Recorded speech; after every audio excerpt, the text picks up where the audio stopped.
Shalom, shalom, soyez bénis en ce jour, que la grâce, la paix de Dieu soit encore multipliée dans vos vies. Bienvenue à Vie Glorieuse. Moi, c'est Essena Moti, évangéliste. Soyez bénis en ce jour. Bienvenue si vous venez de nous prendre sur cette page. Bienvenue. N'oublie pas de partager, de liker, de commenter et d'inviter tes amis. Et merci encore pour tous ceux-là même qui m'ont souhaité des joyeux anniversaires, qui m'ont appelé, qui ont fait des cadeaux. Que le Seigneur vous bénisse et que la grâce de Dieu, la paix de Dieu soit multipliée dans vos vies encore. Soyez bénis, soyez bénis, soyez bénis, soyez bénis. Sans plus tarder, nous allons rentrer dans le vif du sujet. Si tu es humble comme un enfant, tu sais que tu dépends de Dieu et que tu dépends pratiquement des autres. Alléluia. La Bible déclare dans Job 12, le verset 10, la Bible déclare que il tient dans sa main l'âme de tout ce qui vit, le souffle de toute chair d'homme. Il tient dans sa main l'âme de tout ce qui vit. Il tient dans sa main l'âme de tout ce qui vit.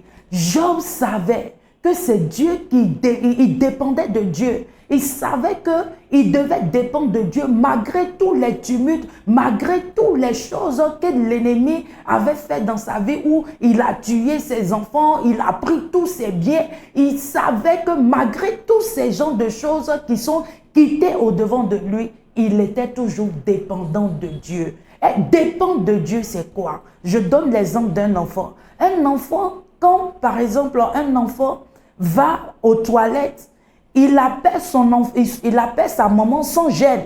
Il appelle son père sans gêne. Parce qu'il sait qu'il dépend du père ou bien il dépend de la mère.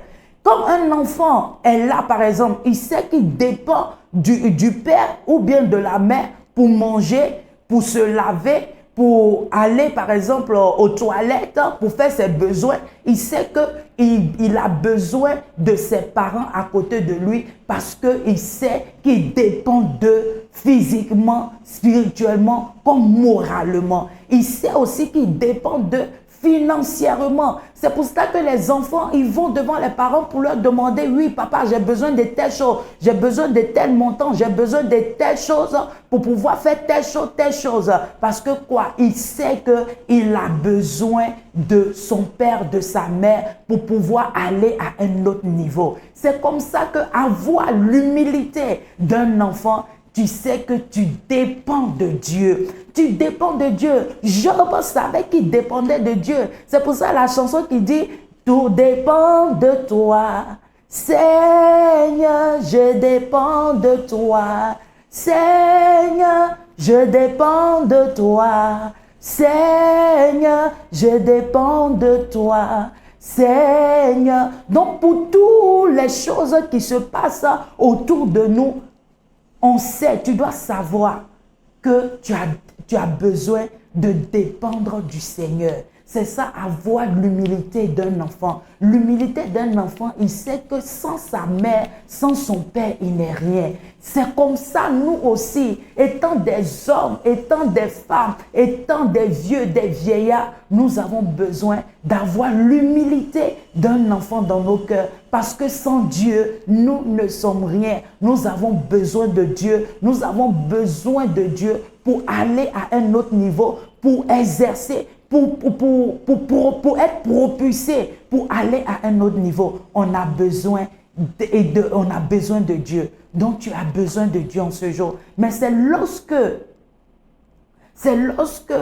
l'humilité, l'esprit d'humilité a quitté ta vie, ou bien a quitté ton cœur, a quitté tes pensées, c'est là que tu vois, il y a des personnes qui sont là et qui vont se dire, non, que oui, moi, je n'ai pas besoin de lui, je n'ai pas besoin d'elle, ou bien soit dans des couples, je n'ai pas besoin d'elle, je n'ai pas besoin de lui, qu'est-ce que tu fais pour moi? Ou bien je n'ai pas besoin de vous pour que mes affaires marchent. Non, c'est pas ça. Nous avons besoin de tout un chacun. Dieu ne va pas descendre sur cette terre pour venir t'aider comme ça. Non, il a mis tout un chacun sur il a mis des hommes là pour que ces hommes-là puissent t'aider. C'est pour cela que des fois dans les prières, on est là, on dit, Seigneur, envoie-nous les aides destinées, envoie-nous les aides. Mais si le Seigneur t'envoie les aides destinées et tu n'as pas le cœur d'humilité comme un enfant, tu vas rater ces aides destinées là au-devant de toi. À cause de quoi? À cause de l'orgueil. L'orgueil, l'esprit d'humilité qui a quitté en toi, cet orgueil-là qui est en toi, va te faire rater les aides destinées. Pourtant, tu dois être humble comme un enfant. Un enfant sait qu'il dépend de ses parents. Un enfant sait que sans ses parents, il n'est rien. Ils dépendent automatiquement de leurs parents. Donc peut-être tu es là, tu me suis en ce jour. Tu me suis en ce jour. Et il y a l'orgueil, cet esprit d'humilité là qui a quitté en toi.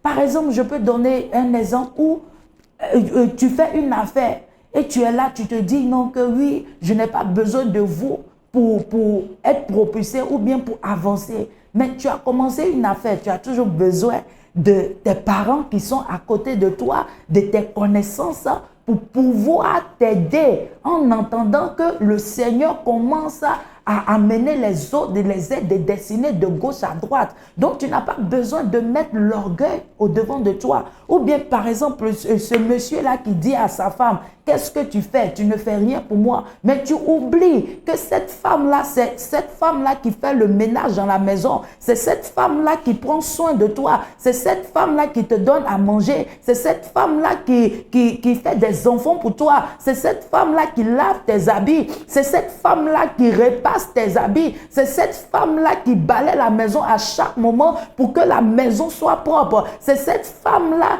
qui se prive de beaucoup de choses pour que toi, tu sois en paix, pour que tu sois focalisé sur ton travail. C'est cette femme-là qui fait tout pour toi. Donc, tu ne peux pas être là avec l'orgueil pour dire que qu'est-ce que tu fais pour moi? Je n'ai pas besoin de toi. Je n'ai pas besoin d'elle. Non, tu as toujours besoin de quelqu'un. Tu as besoin de quelqu'un. Tu as besoin de quelqu'un. Tu as besoin de quelqu'un. Ou bien toi, la femme, où tu dis à ton homme que qu'est-ce que tu fais pour moi? Non, la Bible déclare que le mari est le chef de la famille, est ton chef. La Bible déclare que le mari est ton chef. Il est ton chef. Donc tu as besoin de lui. Tu as besoin de lui pour te donner des conseils. Tu as besoin de lui. Quand tu es, Dieu merci, il t'a donné un toit. Dieu merci, même si tu n'arrives pas à payer la maison. Je ne parle pas de ces personnes parce qu'il y a des femmes qui payent le loyer chaque fin du mois. Mais il y a des exceptions où la femme est chez le monsieur, où le monsieur pourvoit à tout. Donc, tu ne dois pas être orgueilleuse. Tu dois avoir un esprit d'humilité, être reconnaissant. Même si le monsieur n'a pas ce que tu veux en réalité ou bien n'a pas ce que tu espères, fléchis tes genoux pour que le Seigneur puisse élever ton mari et il t'élèvera. C'est important. C'est important que nous soyons des femmes, des hommes qui ont des cœurs humbles. Donc, étant des hommes et des femmes, nous avons besoin de l'humilité. Chasse loin de toi tout ce qui est orgueil. Tu as besoin d'avoir l'humilité d'un enfant parce qu'il sait dans son cœur qu'il dépend de Dieu et il dépend de ses parents, que ce soit spirituel, physique ou bien qu'il a besoin d'un berger. Il sait qu'il a besoin de quelqu'un pour pouvoir exceller en ce jour. Et si tu es là, tu es une personne qui ne connaît pas le Seigneur en tant que ton Seigneur sauveur personnel, j'aimerais te dire de choisir la bonne part. La bonne part, c'est Jésus-Christ de Nazareth, celui-là même qui est venu dans ce monde-là pour toi et pour moi. Tu vas incliner ta tête et tu vas dire, Seigneur Jésus, je viens à toi tel que je suis. Je sais que je suis un pécheur. Pardonne-moi et délivre-moi. Je t'accepte comme mon Seigneur et sauveur personnel. Au nom de Jésus-Christ que j'ai prié. Et quel que soit là où tu es, si tu as mal quelque part, sache que le Seigneur t'a guéri au nom de Jésus-Christ. Parce que par ses meurtrissures, tu es guéri au nom de Jésus-Christ. Sois béni. C'était Vie Glorieuse avec Esséna Moti. Bye bye et à très bientôt. Shalom, shalom.